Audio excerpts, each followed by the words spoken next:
Ormen aka. Salomat bo'l. Assalomu alaykum. Va alaykum assalom. Yaxshimisan? Aka, uyga yetib olishga pul qolmay qoluvdi. O'shanga 10 ming so'm berib turing. Ey. Jo'nay bo'lganingda pul so'rayveradigan. Pul yo'q senga. Aka, ko'p pul so'ramayman. 10 ming so'm berib turing, shunda yetib olay, aka. Pulim yo'q.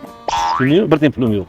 Aka, 10 ming so'm so'rayman. Karvoningiz bor ekan, ichida bordir, bir ikki so'm. Karvon bo'lsa bo'lar. Lekin senga yo'q, tushundingmi? Bor, oyog'ing bor. Sopozsan, o'zing yetib ol. Aka, bermaysiz-a? Menchi unaqa ko'p asamga tevirmagan. Men ham vaqtida shunaqa sportsmen bo'lganman. Yugurishda ham, chopishda ham sandalye paytimdacha o'zim yurardim, qayerga boradigan bo'lsam, kilometrlar. Urishganda ham sandaliyani 10 bittasidan ag'darardim. Ko'p asamga tevirsangchi hozir urib yerda yetib qo'raman, tushundingmi? Aka, yana bir marta so'rayman. Berasizmi, bermaysizmi?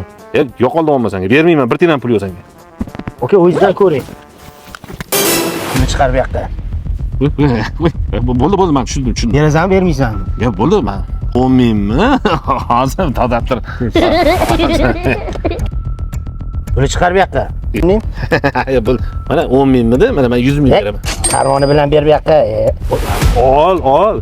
Men yo'q dedimmi? Ol. Hammasini olib qo'ya qol. Birovga qiyin desa, peshiningdan mixlab qo'yaman. Tushundingmi? Bo'ldi. Omon bo'l. Bo'ldi.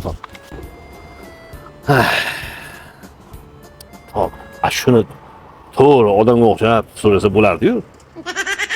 To'g'rimi?